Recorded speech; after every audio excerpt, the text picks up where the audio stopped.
O Senhor esteja convosco. Ele está no meio de nós. Proclamação do Evangelho de Jesus Cristo, escrito por São Mateus. Glória a vós, Senhor. Naquele tempo, Jesus contou esta parábola aos seus discípulos. O reino dos céus é como a história do patrão ou do pai de família que saiu de madrugada para contratar trabalhadores para a sua vinha. Combinou com os trabalhadores 1 moeda de prata por dia e os mandou para a vinha. Às 9 horas da manhã, o patrão saiu de novo, viu outros que estavam na praça desocupados e lhes disse: Ide também vós para a minha vinha, eu vos pagarei o que for justo. E eles foram. O patrão saiu de novo ao meio-dia e às 3 horas da tarde fez a mesma coisa. Saindo outra vez, pelas 5 horas da tarde, encontrou outros que estavam na praça e lhes disse: Por que estáis aí o dia inteiro desocupados? Eles responderam: Porque ninguém nos contratou. O patrão lhes disse: Ide vós também para a minha vinha. Quando chegou a tarde, o patrão disse ao administrador: Chama os trabalhadores e paga-lhes 1 diária a todos, começando pelos últimos até os primeiros.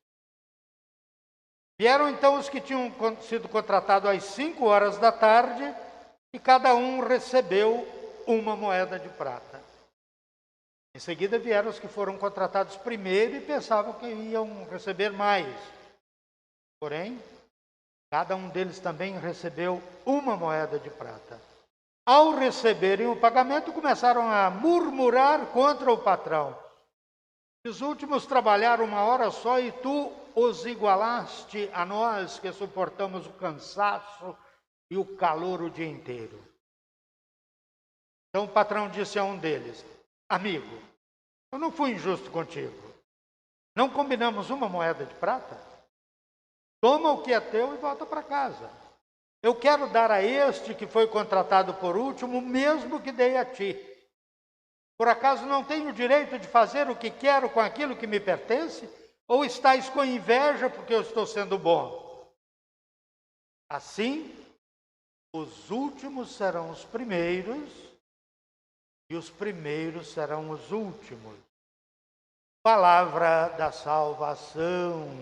Glória a vós, Senhor.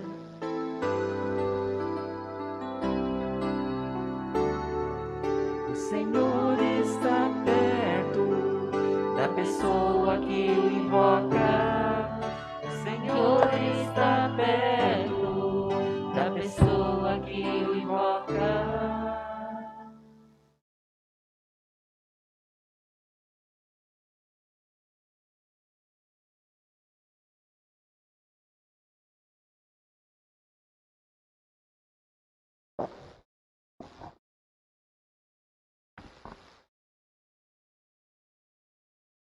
Caros irmãos e irmãs, estamos aqui reunidos para nos alimentar com o pão da palavra e com o pão eucarístico. A igreja nos traz hoje na palavra de Deus um pequeno trecho do livro do profeta Isaías, que nós ouvimos proclamado, o Salmo 144, um pequeno trecho da carta de São Paulo aos Filipenses e mais uma parábola do reino do Evangelho de São Mateus. Hoje é a palavra do Pai generoso, ou a palavra do patrão generoso. O Evangelho de São Mateus tem 7 parábolas sobre o reino de Deus. O reino de Deus é como... Então, uma vai dizer, por exemplo, assim: o reino de Deus é como um grão de mostarda. Todos nós conhecemos essa parábola. O reino de Deus é como o fermento na massa. O reino de Deus é como um tesouro escondido num campo. O reino de Deus é como uma pérola preciosa. O reino de Deus é como uma rede lançada ao mar. E hoje, o reino de Deus é como um pai de família que contrata operários para a sua vinha. a parábola é sempre uma comparação para que as pessoas possam entender melhor. Fala, o reino de Deus as pessoas não entendiam bem. Fala, então o reino de Deus é como uma coisa que você conhece. É como o fermento na massa. Ah, agora eu entendi. Hoje, o reino de Deus é como um pai ou um patrão que contrata empregados para a sua vinha. A gente vê na parábola de hoje, bem nítido, assim, 3 partes, né? A parte da contratação, né, como que é combinado o trabalho, a parte do pagamento e a parte da justificação, que é o murmúrio e ele falando, amigo, eu não fui injusto com você. Então, bem assim, bem claro, 3 partes.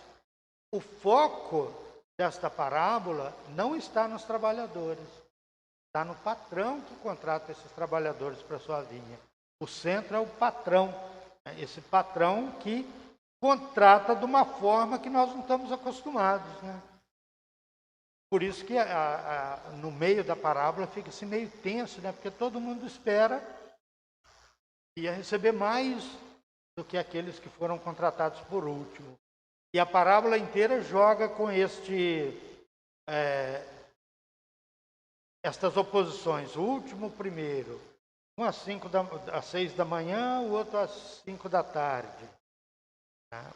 Um primeiro, o outro último, até chegar à conclusão, né? Parece que o contexto dessa parábola, ela entra no Evangelho de São Mateus como uma resposta a São Pedro. Se a gente lê o versículo 30 do capítulo 19, que não está na leitura, o Pedro pergunta para Jesus assim, Jesus, e nós? Nós que deixamos tudo para te seguir, o que nós vamos ganhar com isso? Aí Jesus responde e fala assim, porque o reino de Deus é como um patrão que contrata operários para a sua vida. Então, ali também tem essa ideia, não é porque Pedro foi contratado, Pedro e os apóstolos foram contratados, vamos dizer assim, primeiro, que eles vão receber mais do que os outros. É na igualdade. Essa é a lógica do reino de Deus, né? As pessoas que deixam tudo e fazem-se voluntariamente os últimos. No fundo era isso que Pedro estava falando. Olha, nós nos tornamos os últimos, nós deixamos tudo para te seguir. O que nós vamos ganhar com isso? Então, e o outro centro da parábola, então, são os últimos, não os primeiros, né? E assim, essa história é construída, ela é uma história muito rica e nos ajuda muito a ver o que nós temos que fazer na construção do reino de Deus, né? Aparece ali o pai, depois ele sai fora, aparece o administrador que faz o pagamento e depois aqueles que trabalharam. Pois bem, a primeira leitura fala assim, olha gente, a lógica de Deus não é a nossa lógica. Os caminhos de Deus não são os nossos caminhos. O caminho natural para nós seria que aqueles que trabalharam 12 horas deveriam receber pelo menos 12 vezes mais do que aqueles que trabalharam apenas 1 hora. Aí, e Deus, o patrão no caso aqui, sem burlar o direito e a justiça, ele é generoso, ele é bondoso para com os últimos. Então, você vê que no primeiro tem um contrato, né? Vai trabalhar na minha vinha, eu vou te dar 1 moeda de prata. No segundo já nem fala quanto. Vai trabalhar na minha vinha e eu te pagarei o que for justo. E no terceiro não tem nada. Vem vocês também trabalhar na minha vinha. Quando a gente vê aqueles operários na praça, isso me lembra operários que são rejeitados. Quando ele vê aqueles últimos, fala, por que vocês estão aqui? Ele fala, porque ninguém nos contratou. Eles não estavam lá na praça sentados à toa, eles estavam lá para serem vistos. Lá nos anos 70, na minha cidadezinha, quando chegava a colheita do feijão, e uma multidão de operários se sentavam lá na praça da igreja. Aí vinha um homem com um caminhão, que eles chamam de gato, e ele escolhia, esse entra, esse aqui não, esse aqui entra. Ele escolhia os melhores e deixava os refugos para lá, né? É igual esses últimos aqui, nós estamos aqui para ser vistos, mas ninguém nos contratou. O patrão fala, vai vocês também trabalhar na minha vinha. Já tem uma grande mensagem aí, né? Aquilo que é refugado pela sociedade do dinheiro e da produção é contratado pelo patrão, é contratado por Deus. Nesse patrão aqui representa Deus. Aí eles vão então trabalhar e na hora do pagamento tem essa surpresa, depois tem a discussão, tu os igualastes a nós. Vocês ouviram essa frase na leitura, né? Essa frase é fundamental. No fundo, aqueles da primeira hora não estavam brigando porque eles trabalharam mais, eles estavam brigando porque tu os igualaste a nós. E é um problema de fundo todos os evangelhos. A luta daqueles que são os primeiros e também nos escritos de São Paulo. Aqueles que se julgam os primeiros desprezam os últimos, se veem diferentes dos últimos. Em São Paulo isso é tão evidente que se torna um problema até na pastoral social. A comunidade dos cristãos, no início, quando começou a nossa igreja, 2000 anos atrás, as pessoas que compunham a igreja tinham sido convertidas do judaísmo e do paganismo. Então, quando sentavam na comunidade, ali estavam ex-judeus e ex-pagãos. Os judeus começaram a se sentir melhor, os ex-judeus começaram a se sentir melhor que os ex-pagãos. Nós somos o povo escolhido de Deus por primeiro. Ele nos chamou às 5 horas da manhã. Nós somos o povo da Bíblia. Vocês não, vocês vieram agora do paganismo, nós somos melhores que vocês. E até na hora de distribuir o sopão para as viúvas, eles distribuíam para as viúvas dos judeus e nem distribuíam para as viúvas dos ex-pagãos.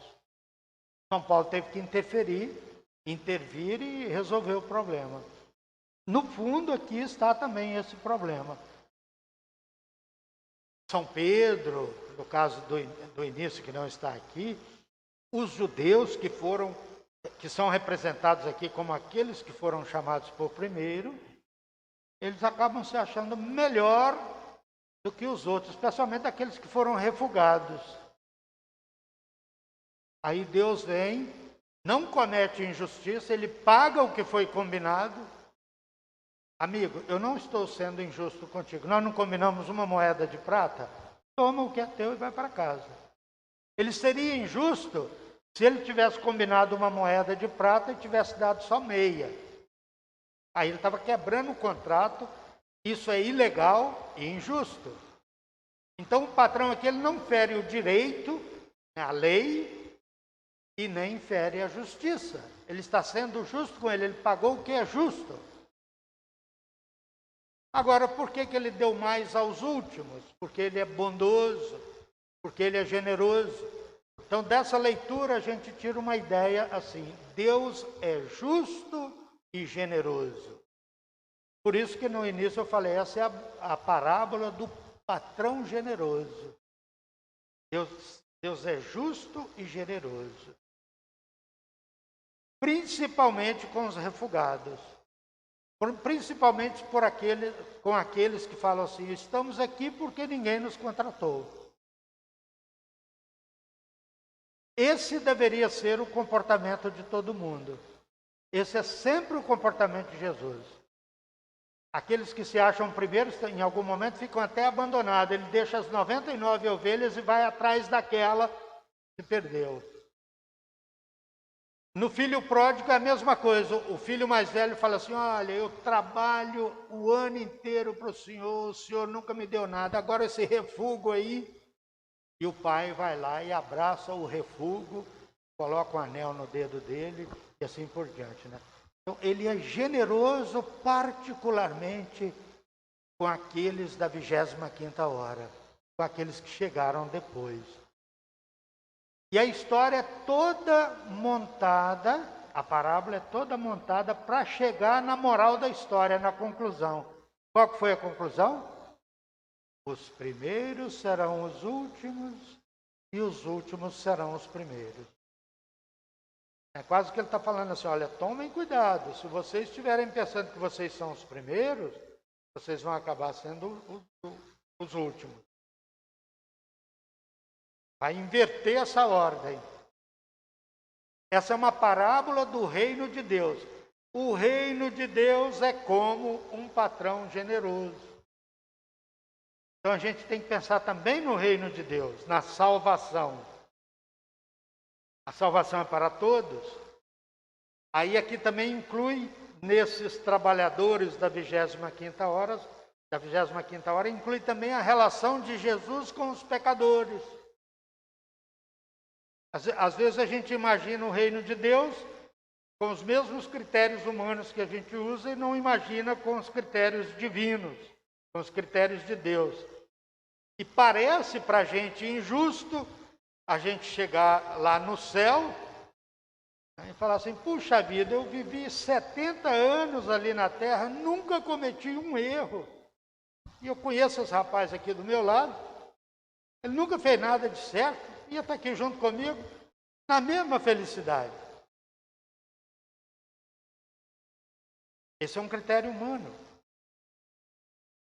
No critério de Deus, não tem tempo, todo tempo é tempo. No critério de Deus tem bondade e generosidade. E, na verdade, a alegria deveria ser muito maior. É muito maior a alegria por uma ovelha que foi reconquistada do que por 99 justos. Esse deveria ser o nosso comportamento. Às vezes a gente age como sendo os primeiros. Você, olha, tem 40 anos que eu estou aqui nessa comunidade, agora chegou esse rapazinho aqui, já quer falar na reunião. A gente deveria ficar alegre: vem, entra para essa festa, acolher, né? Vem trabalhar na nossa vinha. A vinha é o reino de Deus. O Pai chama as pessoas para trabalhar na sua vinha. Ele não refuga as pessoas. Que alegria que você está aqui conosco, que alegria que você veio participar conosco. E não se colocar como os primeiros, fechando os outros de últimos. Essa também é a moralização que está na última frase da parábola, porque os últimos serão os primeiros e os primeiros serão os últimos. E no reino de Deus, o critério é a justiça e a bondade, a justiça e a generosidade. E esse também é o nosso critério. Essa mensagem está contida na primeira leitura, quando ela fala assim: olha, não adianta, os caminhos de Deus são diferentes dos caminhos dos homens. Ela está contida no Salmo e no Evangelho. A segunda leitura tem uma mensagem diferente. Praticamente é sempre assim: a segunda leitura difere da leitura do Antigo Testamento e do Novo Testamento sobre um determinado assunto. Nesses dias, a gente tem lido São Paulo refletindo sobre a morte e a ressurreição. E hoje é apresentado um texto aqui que eu acho ele até engraçado, né? Esse texto. É um texto que está falando sobre a vida e a morte. São Paulo é uma pessoa que está totalmente em Cristo. Para mim, o viver é Cristo. Aí você imagina, se eu sou totalmente na mão de Deus, eu não devo temer a morte. Na teoria, a morte é muito melhor do que a vida. Por quê? Nós não acreditamos que na outra vida, na eternidade, no reino de Deus, não haverá mais choro, não haverá mais fadiga, não haverá mais calor desse jeito aqui, né? Vai ser felicidade completa. Nós vamos contemplar Deus face a face. Então, quanto antes eu morrer, melhor, né? Eu vou para essa situação mais rápido. São Paulo está falando isso aqui, mas depois ele sai fora, né? Ele fala assim, olha, Cristo vai ser glorificado no meu corpo, seja pela minha vida, seja pela minha morte. Pois para mim o viver é Cristo e o morrer é lucro. Se a gente pensar, como eu coloquei aqui, o morrer é lucro, né? Entretanto, se o viver na carne significa que meu trabalho será frutuoso, neste caso eu não sei o que escolher. Sinto-me atraído para os dois lados. Ele quer viver, mas quer morrer também, né? Sinto-me atraído para os dois lados. Tenho o desejo de partir, ou seja, de morrer, para estar com Cristo, o que para mim seria de longe o melhor.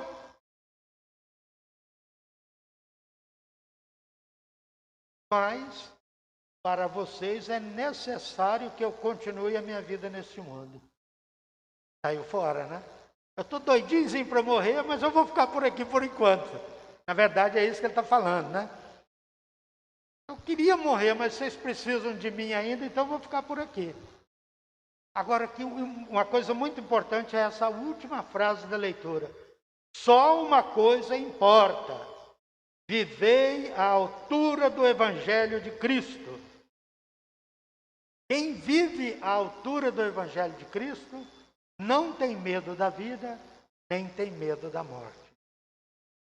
Nós crescemos, né? Desde quando a gente nasce, a mãe da gente, o pai da gente, vai colocando medo da morte na gente. Até as imagens são estranhas, né? Aquela caveira com a foicinha nas costas. A gente fica apavorado, né? E cresce com medo da morte. Uma pessoa que vive à altura do Evangelho não precisa ter medo da morte. Muitas pessoas têm medo da vida, têm medo de enfrentar, têm medo de fracassar. E muitos têm tanto medo que eles acabam suicidando, né? Eles acabam morrendo. E muitos têm medo da morte. Quem vive à altura do Evangelho não precisa disso. Vive plenamente a sua vida. Não precisa desejar a morte também. Mas fique tranquilo, quando a morte vier, ela é bem-vinda. Pode chegar, a casa é sua. Estou preparado, não tem problema. É assim que nós deveríamos viver, né? Enfrentar a vida com coragem. Trabalhar na vinha do Senhor com coragem, com alegria. Porque nós somos necessários, como diz São Paulo na segunda leitura. E quando a morte vier, aceitá-la também com a mesma alegria. Quem vive à altura do Evangelho não tem medo da morte, nem tem medo da vida. Quem vive à altura do Evangelho entende o critério de Deus, que é o critério da justiça e da bondade. Sejamos, pois, em nossa vida de cada dia, justos e bons uns para com os outros. Em nome do Pai, e do Filho, e do Espírito Santo. Amém. Creio em Deus Pai Todo-Poderoso,